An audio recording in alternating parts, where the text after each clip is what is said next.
ከዚህ ቪዲዮ በኋላ አስተሳሰባችሁ ሊቀየር ይችላል።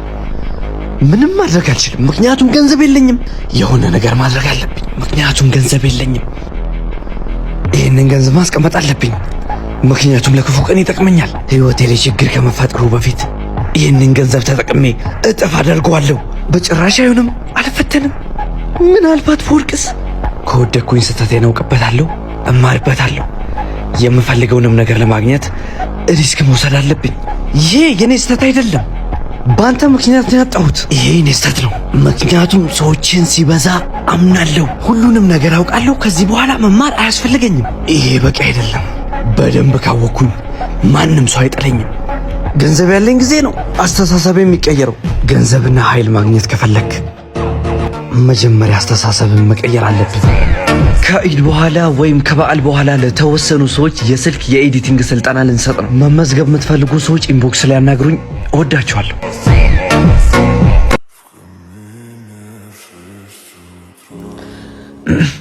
እንዴት አደሩ ጌታዬ? እንዴት አደርክ? ምን ሆኖ ነው ፊት የቀለው?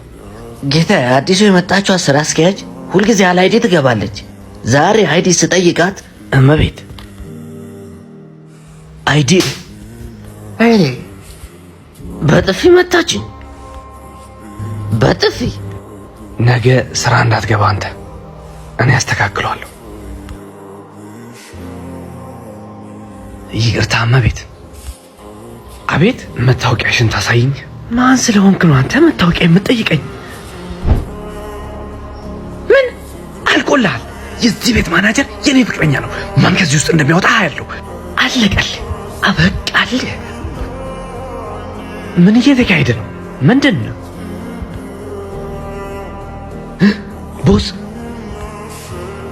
ቦስ እባክህን ይቅርታ አድርግልን። አንተ መሆንህን አላወቅኩም ነበር። ይህንን ግን አታውቅም። ፍቅረኛ ሰላምተኛ ጠበቃችንን በጥፊ ስትመታው እዚህ ካምፓኒ ላይ ክብር ይቀድማል። ማናጀሩን ብትሆን ፍቅረኛ ተብዬም ብትሆኝ ለእንዳንቺ አይነት ሰው የሚገባው በር ቢኖር መውጫው ነው። እባክሽ ይሄ ካምፓኒ ደግሞ የበላይ ነኝ ለሚል ሳይሆን ጠንክሮ ለሚሰራ ነው የሚስተናግደው። እባክሽ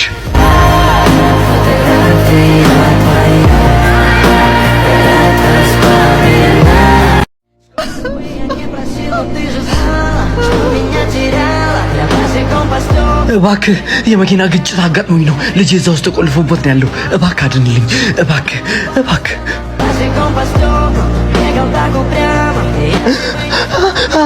እባክህ በሩ ክፈትለት፣ ክፈትለት።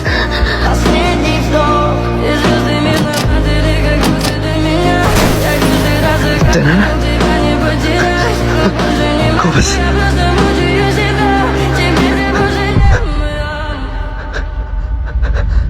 እናቴ የታለች? ያቿት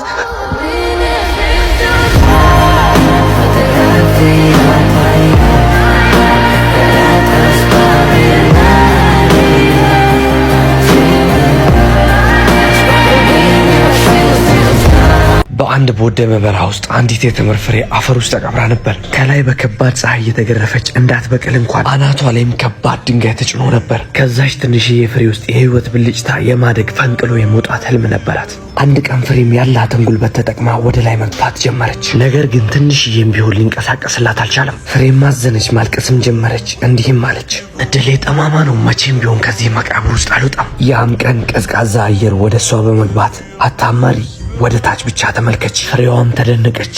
ወደ ታች ብቻ ተመልከች፣ እዛ ምን ያለ ካለች በኋላ ትንሽ ስታስብ የሆነ ነገር ተረዳች። የላይኛው መንገድ ከተዘጋ ምናልባት ከስር መንገድ ሊኖር ይችላል አለች። ከዛ ቀን ጀምሮ የተምር ፍሬዋ መንገዷን ቀየረች። ወደ ላይ ከመግፋት ይልቅ ወደ ስር ማደግን መረጠች። ቀስ በቀስ ስሯ ወደ አፈሩ እየጠለቀ መጣ። በእያንዳንዱ ደረቃማ አፈር እያለፈ እየጠነከረ ሄደ። ያ ቀላል አልነበረም። አንዳንድ አፈሩ አስቸጋሪ ይሆናል። የደረቁም አፈሮች ስሩን ያስቆሙታል። ብዙ ጊዜም ፍሬዋ ትዳከማለች። ምንም ላላገኝ ነው የምደክመው። ግን ንፋስ ያላት ነገር ትዝ ሲላት አታማሪ፣ ወደ ታች ብቻ ተመልከቺ። መሞከሯን ቀጠለች። ቀናቶች አለፉ፣ ወራቶች፣ አመታት ደረሱ። ከላይ ሲታይ ምንም ነገር የሌለው ይመስላል። ማንኛውም ሰው በዛ ቢያልፍ አንድ ህይወት ያጣ ድንጋይን ተመልክቶ ነበር የሚያልፉት። ግን ከዛ ድንጋይ ጀርባ ያለውን ትንሽዬ ፍሬ በዝምታ እየሰራ መሆኑን ማንም አልተገነዘበም። ከአመታት ልፋት በኋላ የፍሬው ስርም በጥልቅ ወደ መሬት ሰርጎ መግባት ጀመረ። ከመሬት ስር ካለው ውሃ ጋርም ተገናኘ። ስሩም ያንን ውሃ የነካ ዕለት ከፍተኛ ኃይልን አገኘ።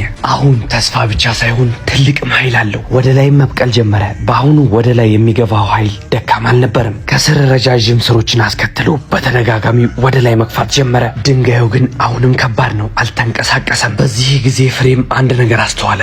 ከድንጋዩ ስር ትንሽዬ መውጫ ቀዳዳ ነበር። በጣም ትንሽዬ፣ ግን መውጫ ለመፍጠር በቂ ነበር። ፍሬም በዛችኛዋ ክፍተት ቀስ በቀስ በትዕግስት ማደጉን ቀጠለ። አንድ ቀንም ከድንጋዩ ጎን መብቀል ቻለ። ከስሩ ለአመታት የለፉ ስሮችን አስቀምጦ ከዚያ አልፎ ያ ትንሽ ፍሬ ወደ ትልቅ የተምር ዛፍ ተቀየረ። ቅርንጫፎቹን በሰማይ ስሮቹን በምድር አድርጎ አንድ ቀንም በበረሃው ከባድ አውሎ ንፋስ ይፈጠራል። አካባቢውን በአቧራ ይሞላል። ትንንሽ እጽዋቶች ይነቀላሉ፣ ይወድማሉ፣ ይጠፋሉ። በዛ ጊዜ የተምር ፍሬም ጠንካራና አስተማማኝ ነበር፣ ምክንያቱም ስሮቹ በጣም ጥልቅና ጥልቅ ነበሩ። ያከባድ ድንጋይ ነበር ለፍሬ ጥንካሬ ሰጠው። ህይወትም እንደዚህ ናት። ውድቀት፣ በችግሮች በውጣ ወረዶች እናማረራለን፣ እናለቅሳለን። ይመስለናል እነዚህ ነገሮች መንገዶቻችንን እየዘጉብን ነው፣ ግን እውነታው በውስጥ ጥንካሬን፣ እድገትን እየሰጠን ነው። የላይኛው መንገድ ሲዘጋብን ምናልባት ህይወት በውስጣዊ መንገድ እየመራችን ነው። በአስቸጋሪ ጊዜ ተስፋ የማይቆርጥ ሰው ነው የውስጥ ጥንካሬ የማይበገር የሚያደርገው። በዚህ መንገድ የሚያልፍ የትኛውም ሰው አንድ ቀን የትኛውም ማዕበል ሊጥላቸው አይችልም።